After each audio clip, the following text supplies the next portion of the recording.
abusing others, speaking untruths, detracting from the merits of all men, and talking idly. ये मनु जी ने हम लोग को बताया था कि ये 4 तरह के verbal evil है. Adherence to the course of dharma was not so much about creating a society which abided by the civil, criminal, and constitutional laws, as it was about prescribing a path showing the right way. According to doctrine of Purusharth, धर्म, अर्थ, काम जिनके regulate करने से मोक्ष की प्राप्ति हो सकती है.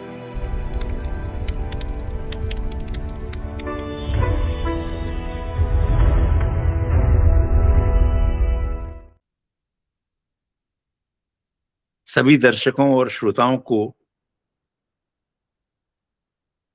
कौतूहलशाला की ओर से अशोक मिश्रा का नमस्कार. आप सभी का अभिवादन.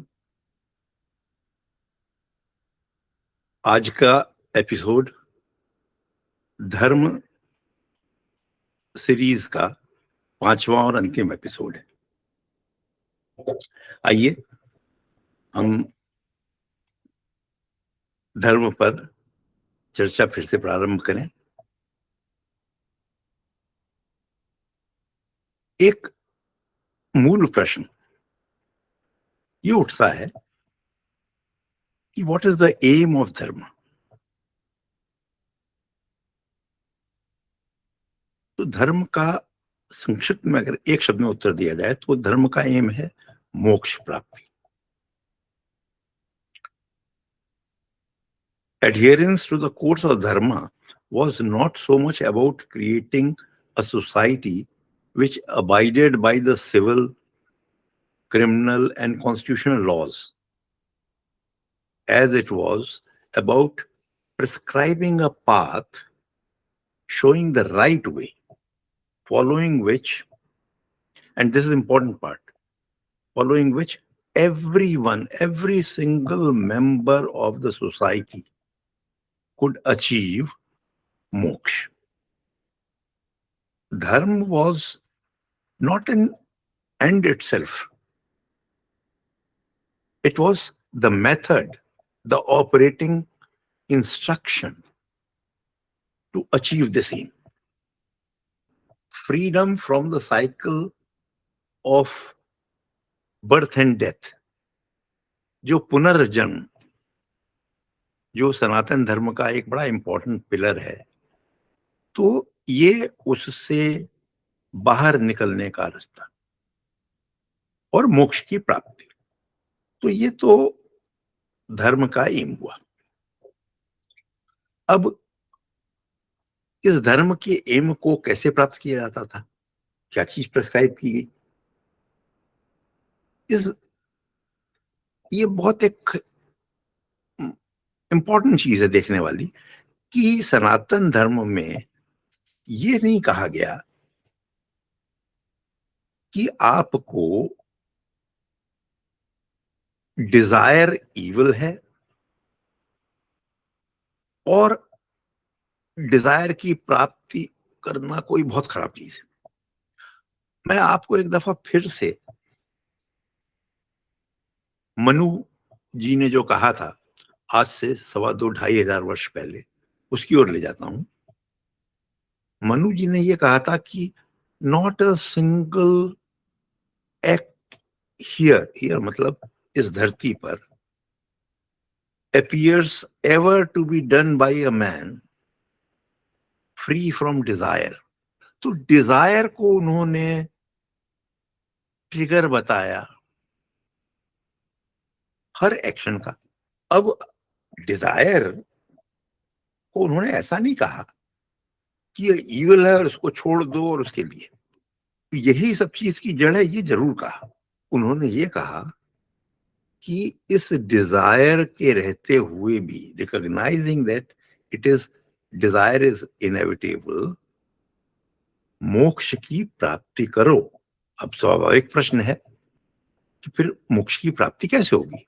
इसके लिए the doctrine of Purusharth was established.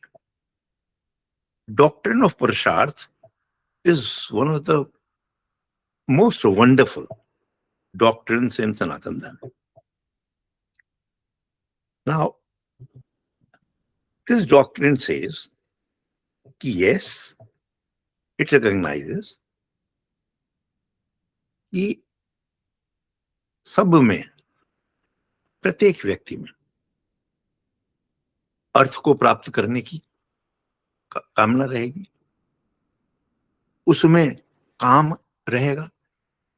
काम, मैं एक बात आपको बता दूं, काम is not only sex, it is not sexual ambition alone. काम इज उससे बहुत बड़ा वृहत शब्द है.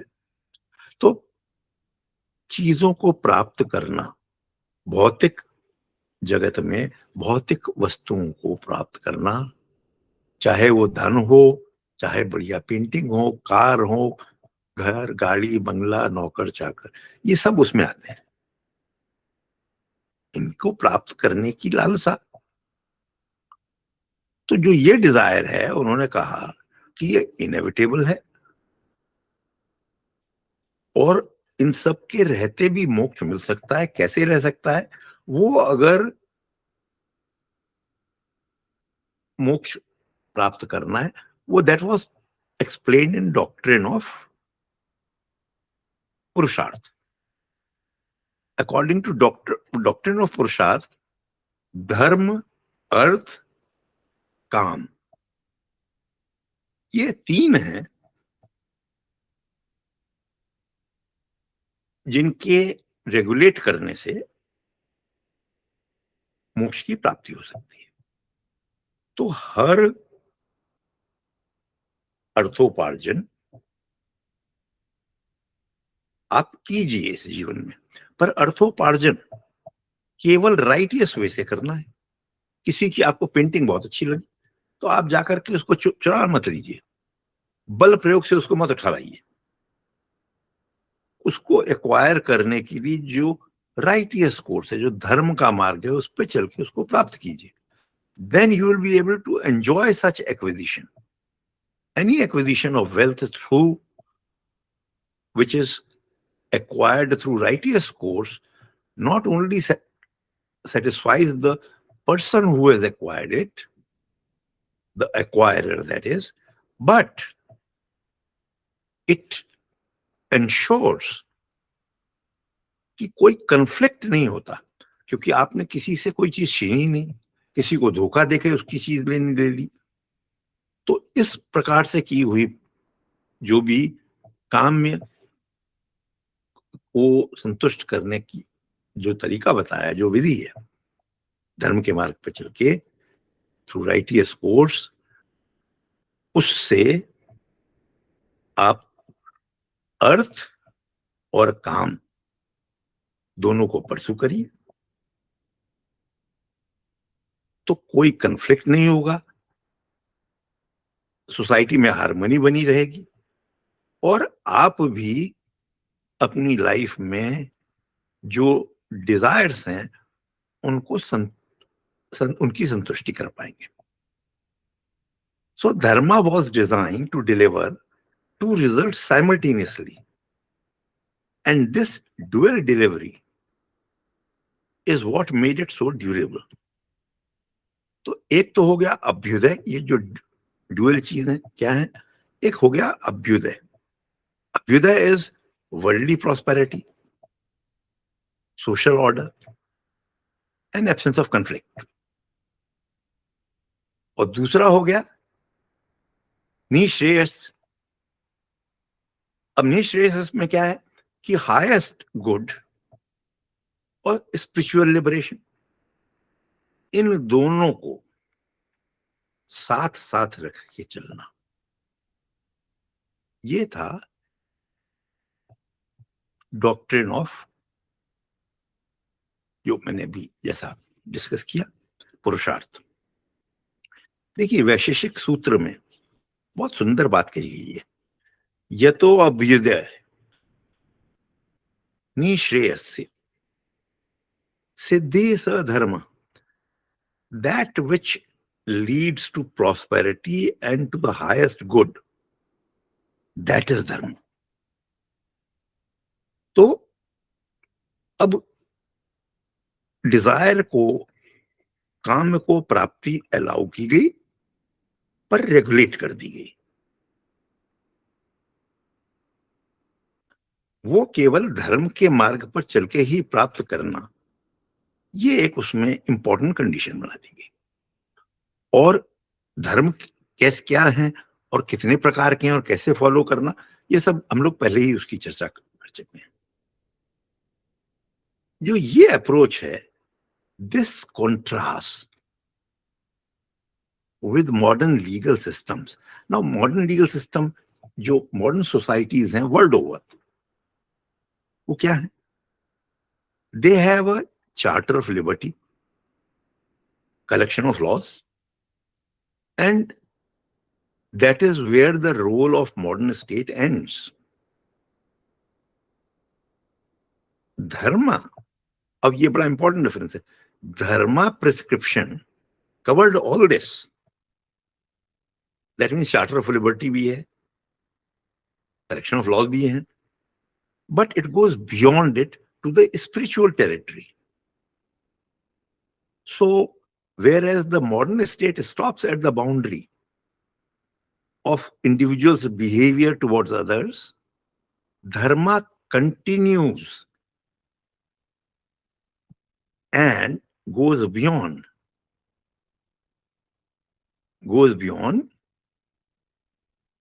to make you a better, a good person.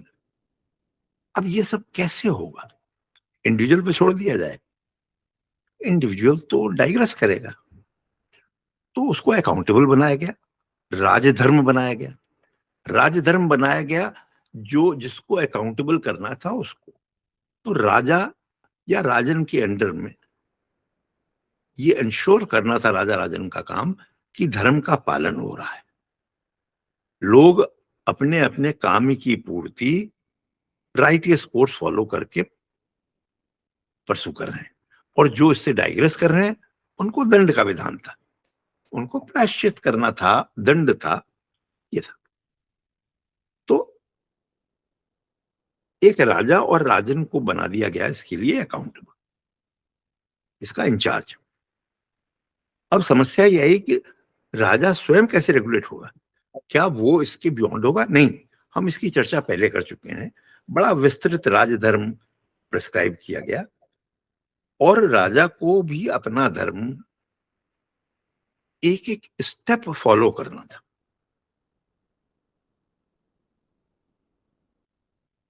वो खुद भी गवर्न्ड होता था अपनी ड्यूटीज में, अपने कर्तव्य में, और अगर डाइग्रेस होता था तो उसके लिए प्रिस्क्राइब था कि उसको क्या फेस करना है।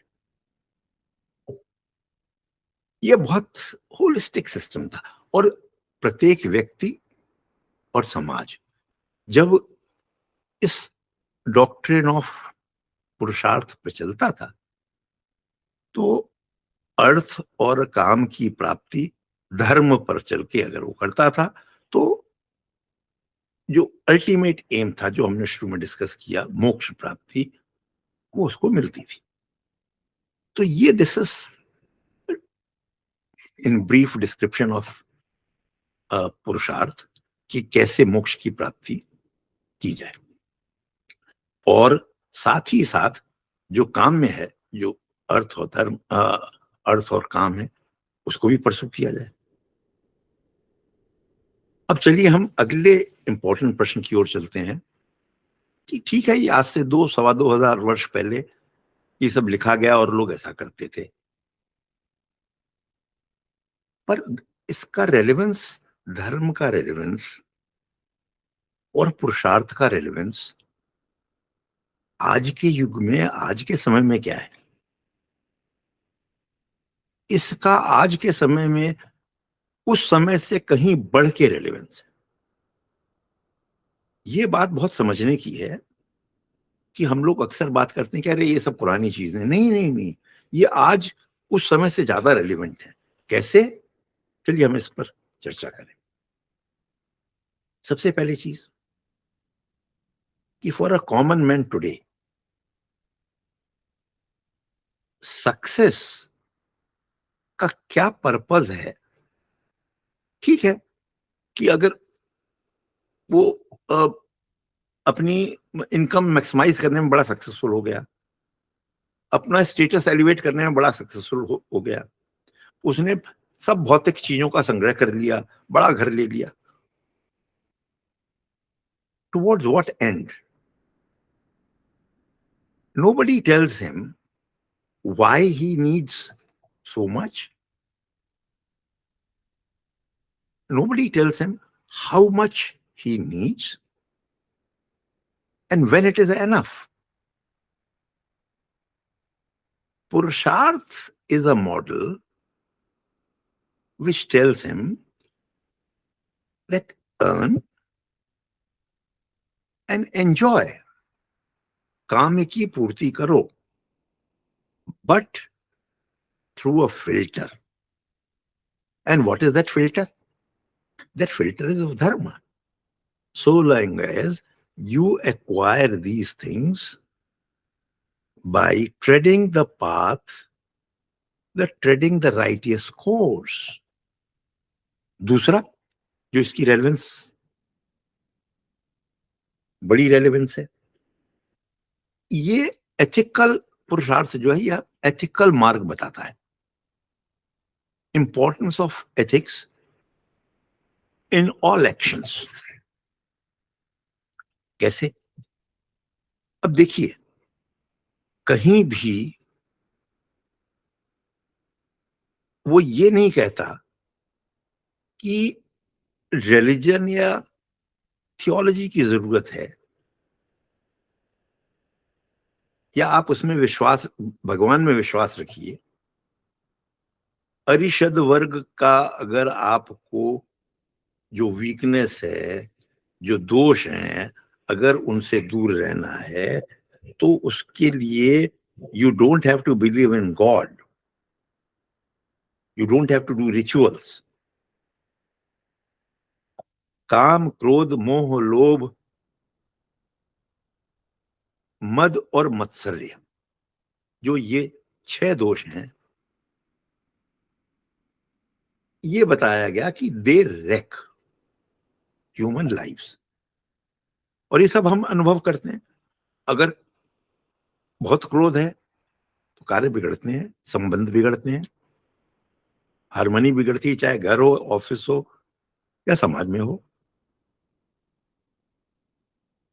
अगर अति काम, अनरेगुलेटेड हो, या मोह हो, या लोभ हो, तो इसमें से जो भी है, इन जो 6 अरी हैं, इनमें से कोई भी जो है, ये हम लोगों का हर एक का पर्सनल अनुभव है, इसको नकारा नहीं जा सकता। तो ये जो एथिक्स प्रोवाइड करता है, इसमें रिलीजन या रिचुअल की आवश्यकता नहीं है। ये एक एथिकल कोर्स लाइफ का है, और अगर उस पर कोई चलेगा तो हार्मनी, पीस और हैप्पीनेस उसको मिलेगी, and society as a whole will become a harmonious society, happy and peaceful society. और हर सोसाइटी का दुनिया में एम यही है, अल्टीमेट। तो ये एक दूसरा इसका बहुत इंपॉर्टेंट रेलिवेंस है। पर आज की जो जेन जी है, तो उनके लिए इस धर्म की क्या रेलेवेंस है? Abusing others, speaking untruths, detracting from the merits of all men, and talking idly. जितनी भी trolling, misinformation, cancel culture, tearing people down, doom scrolling जो सोशल मीडिया पे हम देख रहे हैं, अगर इविल स्पीच पे कंट्रोल किया जाए तो there will be cleansing of social media. धर्म के मार्ग पर इंडिविजुअल को चलना है, उसके लिए धर्म शास्त्र बने हैं, उसमें बताया गया है क्या उसका मार्ग। जो उससे विमुख होता है, जो उसे डिविएट करता है, उसके लिए दंड और प्रायश्चित का विधान है।